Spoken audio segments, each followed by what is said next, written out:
You know, after the election, there was a very, very, very vocal part of the left that I went against, and I completely regret it, okay? Everyone was going on TikTok, was going on X, on Blue Sky, whatever. Like, I'm not inviting any of my MAGA family to Thanksgiving. They're not coming to Christmas. I'm completely excommunicating. Everyone is blocked. They're all racist. They're all misogynist. They're all crazy. And I was defending them. I sat there and I was like, guys, let's not be too hasty. The majority of the electorate isn't that extreme. The majority of them are just misinformed. The majority of them don't really know what's going on. I lied. I gave them the benefit of the doubt. I was wrong. I'm sorry. I was wrong. There's no way that people genuinely believe that Kamala Harris would have been worse for foreign policy than Donald Trump is right now. Donald Trump is quite literally a Russian asset, Agent fucking Orange. Like, meanwhile, during the election campaign, we had Jesse Waters fucking saying this. We don't know who she is. We don't know what she believes. She's going to get paralyzed in the Situation Room while the generals have their way with her.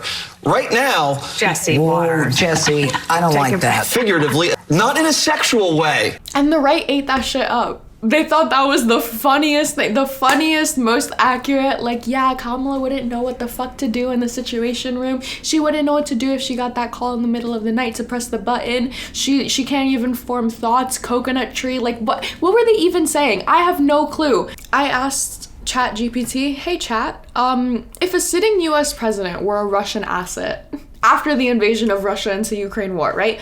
What would they do to help Russia once in office? And ChatGPT gave me a very thorough answer, an actual step-by-step guide of everything that Donald Trump did since his first day in office, which we will go through in a sec. But first, Donald Trump and Putin had a cutesy little phone call today for like 2.5 hours, or like an hour and a half, some insane amount like that. Talking about what? We have no idea, because the US was unable to get a single concession from Russia. Yet somehow Donald Trump still painted it as a win. Trump is reportedly weighing whether to recognize the occupied Ukrainian region of Crimea as Russian turf, a major concession to Putin, according to a report. It's not terribly surprising, given that Trump and Putin are, quote, very good friends, according to the DNI Tulsi Gabbard. Now, I'm pretty sure this story, the right has been absolutely losing their shit over, going on their associated propaganda, like, bullshit, because there's a correction at the bottom of it. This story was updated to delete erroneous reporting that US Director of National Intelligence Tulsi Gabbard said President Donald Trump and Russian President Vladimir Putin are very good friends. Gabbard was talking about Trump and Indian Prime Minister Modi. Either way, that doesn't really matter, because she still said that the war was Biden's fault, and that Donald Trump, along with Putin, are unwavering in their commitment to peace. So, I mean, I don't really know how that's any better, considering this is just blatantly false. If Putin was committed to peace, he could just leave. He could just get up and leave Ukraine. He could just get up and leave Ukraine. He could just pack up his little green men and just leave. There was no effort to have direct dialogue with Putin and with Russia to try and bring about an end to this war. Because we know that Tulsi loves meeting with authoritarian dictators. We know how much she is. Before Putin was on his call with Donald Trump, he was at a conference where he was absolutely fucking shaming, embarrassing, mocking Donald Trump, bragging about how late he was for their phone call.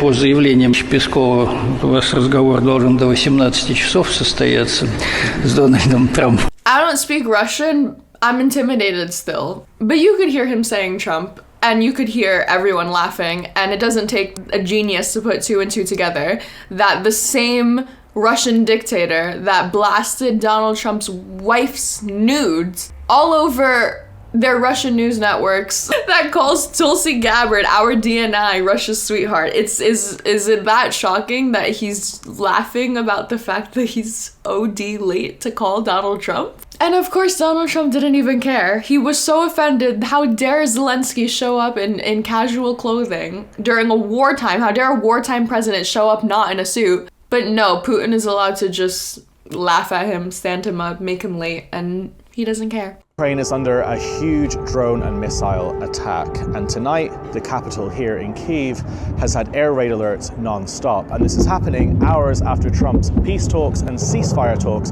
with Putin. And the only thing that's actually been agreed in these peace talks is that Ukraine basically stops bombing Russian oil refineries. And Putin has managed to convince Trump to do that because that's all Russia has left. All Russia has left is to be able to extract oil and gas from their natural resources and sell it to the EU and use it to pump up fuel for their tanks that are murdering Ukrainians in this country. And that is what he managed to convince Trump to go along with. And that is the only agreement that has happened tonight, to basically stop Ukraine bombing Putin's cash machines. And it's an absolute disgrace and it's a betrayal. And what's more disgusting with this is if you look at the mainstream media right now, look at the most read news site in the world, that's the Mail Online, the headlines portray this as a huge success. Trump has managed to punch through and get a ceasefire. He's managed to stop the fighting. Well, people are dying in this country because of Russia's aggression on the front lines. Russia taking land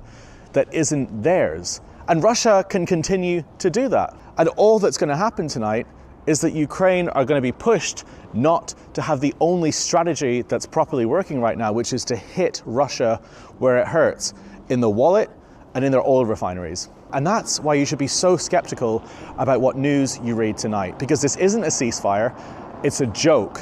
It's Trump being played, and it's Putin getting exactly what he wants. So, yeah, they were on the phone for 2 hours today, or over 90 minutes, and the only conclusion, the big win, was this oil deal, was that Putin would stop attacking Ukraine's oil refineries, oil resources, or whatever, for 30 days.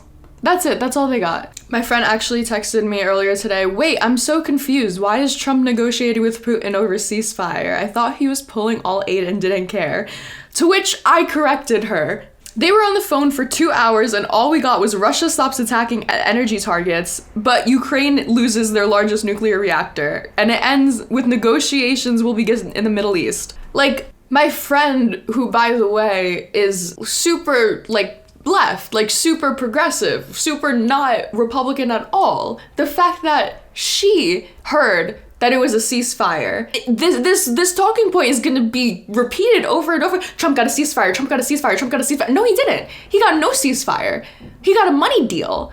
That's all he did. He helped Russia. And now let's look at how else he's helping Russia. Okay. 1. Reduce or halt military aid and financial aid to Ukraine. Trump administration halts program to track abducted Ukrainian children. Democratic lawmakers will call on Donald Trump to restore a program that helps track thousands of Ukrainian children and to use sanctions to punish those responsible, as it slashes a wide range of US government programs and most foreign aid. 1. Check. Undermine NATO unity and US alliances. Trump cast doubt on NATO solidarity despite it aiding the US after September 11th. Trump suggested that the US might abandon its commitments to the alliance if member countries don't meet the defense spending targets. Every country in NATO is meeting the defense spending targets. That's the very way that you get into NATO, but yeah, okay, sure. 2. Check. Promote pro-Russian narratives. Donald Trump is giving Crimea back to Putin, recognizing it as Russian territory, which is a Russian talking point. Donald Trump calls Zelensky a dictator, which is, guess again, another Russian talking point. Tulsi Gabbard is a regular reader of RT fucking News, a Russian state-controlled propaganda network, and she regularly spouts Putin talking points. 3. Check. 4, dismantle sanctions against Russia. This is probably the only one that he hasn't done. I think he actually added more sanctions just so that he can say that he is doing something. So that's, what are we, 3 for 1 right now? 3v1? Okay, 5, weaken US intelligence and national security institutions. The CIA got their fork in the road email recently after being spared from the first wave. CIA has some recent layoffs going on as well. Not to mention the whole, our director of national intelligence is a Russian, puppet and just spouts Putin talking points. Do you think that this makes us more or less credible on the global stage? Asking for a friend. 6, withdraw US presence from Eastern Europe. There is already talks of this going on, as reported by the Washington Post. And number 7, create domestic political chaos to distract from Russia. Do I even need to provide an example for this? Like, he's rewriting the Constitution. He is abusing his DOJ to go after his political enemies. He appointed all of his sycophants. He is letting Elon Musk take a chainsaw to the federal budget. He is completely ignoring TROs and other judge grants. He's getting sued like by everyone right now. Is this even, are they eating the cats and the dogs still? Strengthen Russia's energy leverage. You mean by making the one concession on a 2-hour phone call just saving of the energy resources in Ukraine? Like that strengthening of Russia's energy leverage? Number 9, shift US foreign policy focused away from Russia. Like, I don't know, completely lying about the fact that the Panama Canal is being controlled by China when it's not at all.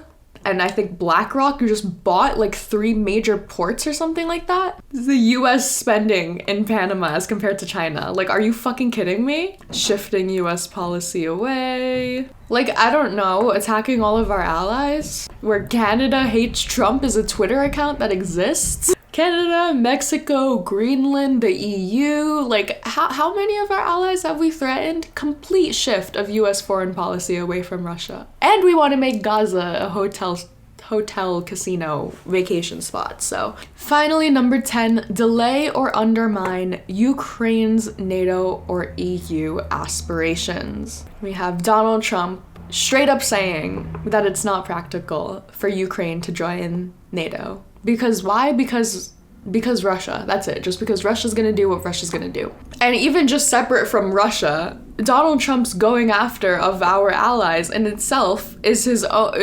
completely fucking turning against NATO. The world is gonna consider the US a rogue state in about like maybe 2 months is like my estimate.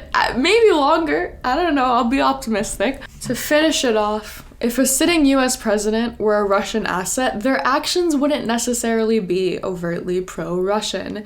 Instead, they would couch these moves in the language of America first, peace through diplomacy, or fiscal responsibility, to make them more palatable to the public and Congress. I will end this video with an open-ended question. What would Donald Trump be doing differently if he was a Russian asset? What would he be doing differently from what he's doing right now?